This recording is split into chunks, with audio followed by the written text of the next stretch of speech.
Well, hello everybody, it's your brother Todd with your Victory Minute, and I hope you boys and girls out there are all having a good day. My little contraption that holds this camera just decided to give up the ghost, and so I'm holding this with my hand so we can get a little bit wonky there. We'll do the best we can. I don't get one of these minutes made, they're gonna fire me up there at the office, so I thought I better get this done. Almost just headed out, but did come out here in the country a little bit, just left town. I grew up in a little town called Rosser, Texas, and in fact I still live there. Church is 6-7 miles, a little better from my house. I grew up there in town. We just finished doing the funeral of a very old and dear friend of mine. In fact, the daddy of my oldest friend, Cheryl. She's probably got me by maybe not quite a year.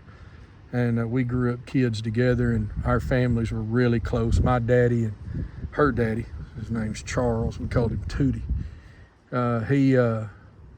He passed on after a long battle with dementia, but was as fine and good a man as anybody you ever met in your life. People there around the funeral home, different ones that I've done 1,000 funerals with, said, "Brother Todd's one of your best eulogies ever." I said, "Guys, you don't understand. I said, that's one of the best men I ever knew." I said, I said, the stories are unending of his sacrifice, his goodness. He was probably the fire chief there in Rosser for the biggest part of the department's history by far. One of the most selfless, giving, easygoing men you ever met in your life. Hardest working. Them Orman boys, some of the hardest working farmers you ever met in your life. Anyway, they just were fundamental to me, and he was one of them people that just wove into my life. I've been thinking ever since he passed that the idea of weaving the fabric of somebody's life, being an integral part. You know, some people weave good things into your life, some people weave tough things into your life, and all of it, good and bad, has a whole lot to do with who you are and who you decide to be. He was one of them people that put blessings in my life. Like I say, just as sacrificial a man as ever lived. And I've been thinking a lot about how, he could have been any kind of man he wanted to be. All the good people in my life could have been whoever they wanted to be, but they chose and to do good. A conscious choice. A conscious choice has really been in my head. There we were about to leave the cemetery. There's two boys there, they're both professional firemen. Grew up around here in Rosser, and their daddy was there with them, and as good a guy. Been there on a little volunteer fire department, but as honest, as solid a Texas cowboy as you ever seen in your life now. He is the quintessential Texas cowboy ranchman, and solid as a dollar. Alvin Corder's his name. Anyway, he was standing behind them boys, and I come out there a little younger than me, and one of them been there at Arlington Fire Department probably 30 years. I said, "Well, boys, come Judgment Day," I said, "you're not going to be able to stand up and say, well, I didn't have a good example or I didn't know what to do, because that man standing behind y'all's as good a man as I ever met." And, and I said, I ain't just saying it to make him feel good about himself. And he looked at me and said, I've tried. I've tried to do good. Conscious decision. And if you're watching this little old minute today, I want to tell you something, guys. Your conscious decisions are what matter.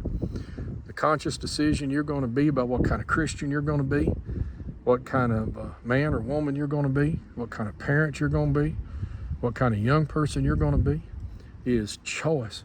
One of the greatest things God ever gave us is choice. He didn't make us robots. I remember old guy saying one time, "I'm not an automaton." I had to go look up what an automaton was, and basically fancy word for robot.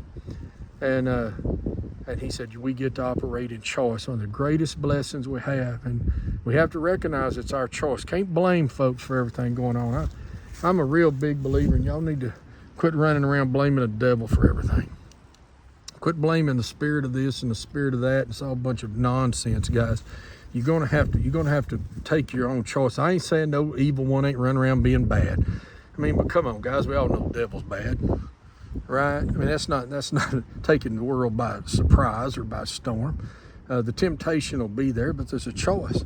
There's no temptation taken you but such as is common to man, but God's faithful, who will not allow you to be tempted above what you're able, but will with the temptation also provide a way to escape it. 1 Corinthians 10:13 says. You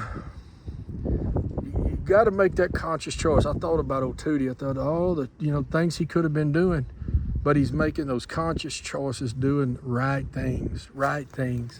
And so I just want to encourage you, if you're in that battle of what kind of person you're going to be, choose to be that good person. Think on those good things.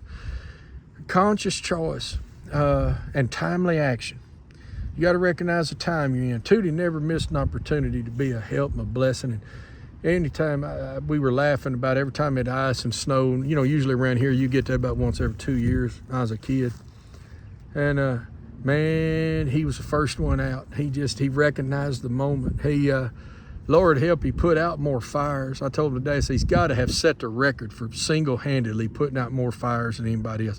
They'd call and he'd go get in the truck, go put out a grass fire, put out a car fire, heck, probably put out a few house fires. I know one time a house and a barn put out by himself, drove back, went to work, didn't even tell nobody. just did it. And timely action, good choices and a timely response. Recognizing the time that you're in life can make all the difference in somebody. You never know what kind of impact and what kind of moment somebody's going to be having, where it is in their life. I always try to talk to people about serious things when it's a funeral because, times of tension and transition, sometimes we listen. You never know when that word's going to come through. You never know when somebody's going to need it.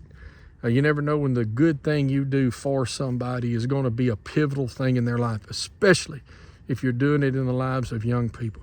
I think about my old granddaddy, I called Papa, he always was making the choice for us, and he was always in the time. It wasn't always convenient time, but it was always when it needed to happen. And that's how you got to learn to act, It don't matter if you go to help with the fire when it's already out. You got to get there while it's going. You got to get there when it's inconvenient. Sometimes you got to change all your schedule around to make the best opportunity for somebody else. It's Easter time's coming up. You need to be about it. You need to be recognizing it. Recognize the time. Make the choices it takes from everywhere from inviting people to be with you in service to being a good witness, telling somebody the gospel, whatever it is God has you led to. But to do a good thing in a good time, guys, is it's so fundamental. And you never know, again, when the little things you do are going to have big impact. Charles Orman never knew the things he was doing was impacting what would become generations. Like I say, he was a big part of my childhood of just God used him to weave good things into the fabric of my life. That in my reality, I deal with people's eternity every day. I left a funeral dealing with eternal things.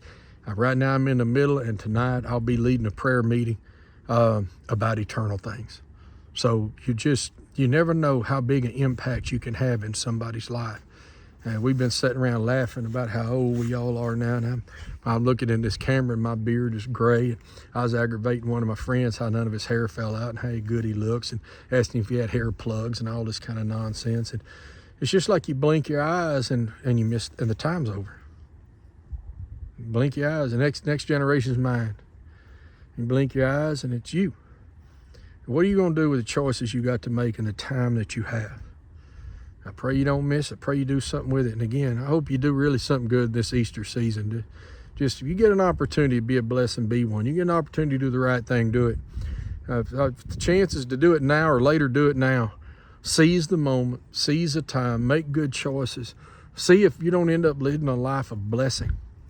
We're all going to leave this world one of two ways when we go. You're going to leave it better off, or you're going to leave it worse off. I want to leave it better off for the people I love, for the good Lord's sake, for the people I love, and for just society in general.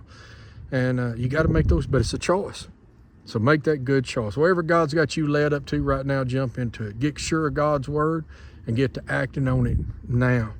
Don't forget to be in church. Don't forget to be inviting people to church on Easter. All right? Love you. Hope you have a good day. Bye-bye.